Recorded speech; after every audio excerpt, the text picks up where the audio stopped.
shadows darken as we get toward the cross. And now we have Amy Williams. We're celebrating our Centennial this year, and every month looking at a different decade of what's been going on in the life of the church and world. And Amy Williams is to talk about the 90s, which is really gnarly. Good morning. The 90s. Presidents George H.W. Bush and then Bill Clinton. Governors of California, Pete Wilson and Gray Davis. Mayors in Long Beach, Ernie Kell and then Beverly O'Neill. What was happening in our world? It was a decade of unrest and change. The Rodney King riots were in 92, the Northridge quake in 94, then the famous Bronco chase and the O.J. Simpson trial. This was just LA. Nationally, there was the Oklahoma City bombing in 95 and Columbine in 99. Music was varied: hip hop, grunge, heavy metal, teen pop, adult contemporary, female singers, Mariah Carey, Whitney Houston, Madonna, and of course Snoop Dogg, who was a Long Beach native, graduated from Poly High School, and was discovered by Dr. Dre in 91. Musicals were Rent, Miss Saigon, and The Lion King, just to name a few. The World Wide Web debuted as a research tool. By the end of the decade, Napster was using it to share songs from around the world. The Long Beach Plaza Mall in downtown Long Beach closed in 99, but the Long Beach Town Center opened the same year. The Carpenters Performing Arts Center opened in 94, and Musical Theater West became the resident performing group in 97. The first Blue Line train from Los Angeles to Long Beach in July of 90. The Spruce Goose left its dome at Shoreline and moved to Oregon. The aquarium opened in 98. In 1990, Belmont Shore had 2 bookstores, the Egyptian Pharmacy, a gas station, a bike shop, and Hamburger Henry's. Many of the owners of the small businesses in the shore were involved in our church, either as members or their children were in the youth program. But a new era was coming, and by the end of the decade, most of these shops had been replaced by corporate America. Hamburger Henry's, Tuttle's Camera, Egyptian Pharmacy, and Dodd's Bookstore closed. The real estate market was hot, and new homes had been built around Marine Stadium and the Channel. This changed the population dynamic in the area. The fire in the sanctuary in December of '89 triggered a series of structural changes to our facilities. The organ had been heavily damaged. The fire had begun in the area behind the chancel that held the organ pipes. Before the fire, the choir area was very different. The east side and the west side faced each other, not the congregation. The organ was on the chancel, partially recessed into the chancel floor. The organist had to climb down into this area to be seated on the bench. The top of the organ was even with the top of the modesty panels, and it made moving around a chancel a bit dicey. The associate pastor had a great view of the organist's back. During the fire reconstruction, the choir pews were turned to face the congregation.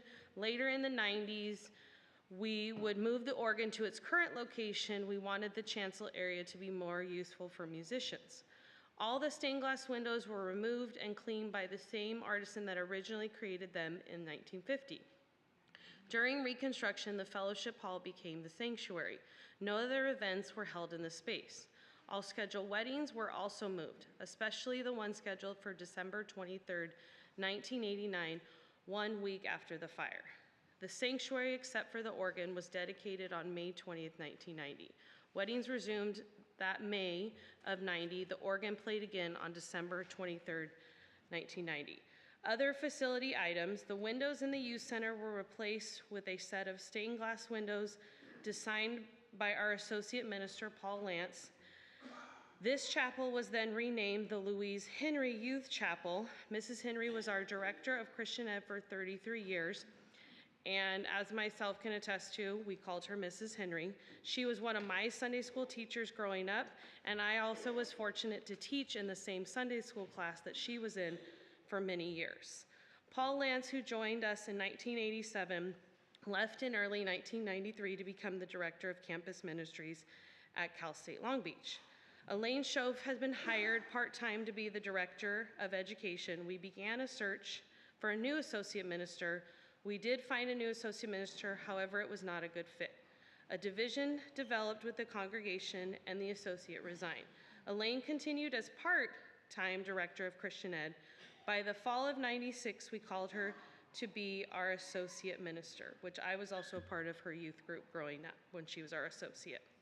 Our monthly meal at COA began in '97 as a joint effort with youth, Mr. and Mrs. Club, AKA the Primetimers, my grandparents were a part of it, and Couples Club, which my parents were a part of, and many other couples in this church. A group of youth and adults began working on an orphanage project in Mexico. This group traveled to Mexico during weekends to help build the Emmanuel Orphanage in 1990. It was dedicated in '91. Walter and Irene Neworth, longtime church members, had several fruit trees on their property. They would make jelly with these fruits, sell them after church, and donate the money to the orphanage. The utility carts in the kitchen were named for them. Attendance in the '90s ranged from 250 adults to about 120 during the summer months. This often caused budgeting difficulties. Most donations were made on Sunday mornings by check. During the summer months or 3-day weekends, we often had difficulties with cash flow. An article in one of the Carillons from the '90s was about the fact we only had $27.31 in the bank, so we could not pay bills until the next Sunday. We usually had money for specific projects like upgrades to buildings, but the money for day-to-day expenses was always an issue. Music was, as it now, a mainstream of our worship. In '97, funds were donated to add the antiphonal rank to our organ. The pipes are in the balcony. We had a large active youth population. One very successful event was Godspell, performed by our youth as a fundraiser to put carpet in the education wing. The youth program often had between 50 and 100 in attendance. Every Sunday school room was full. Charlie and our youth continued to attend Pilgrim Pines in the summer. The high school youth that originally attended camp in the mid-'80s now became counselors at camp.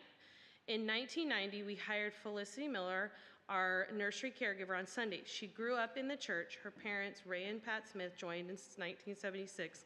Felicity will soon surpass Reverend Gabriel Milton in number of years, as it was. And I can attest to, as an older youth, my sister and I would help in the nursery many, many years ago with Felicity. The murals in the Gabrielson Chapel were designed by a church member, Ann Amy. The scenes were put onto a canvas wallpaper, and members of the church painted them. The project lasted 2 years. The chapel murals were dedicated in '97.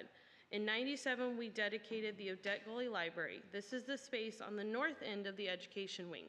This is currently used for meetings. Odette played the piano on Sunday mornings for the Sunday school children who gathered in the chapel. She also played during VBS when the children gathered to sing. The Odette Gully Library is the only way to enter Pastor Susie's office, the bell room, and finance office in the columbarium. The youth center, which was heavily used, was renovated and rededicated in June of '99 as the Isolde McDonald Youth Center. Her bequest helped make the project possible. The '90s ended with our church buildings refreshed and ready to face Y2K.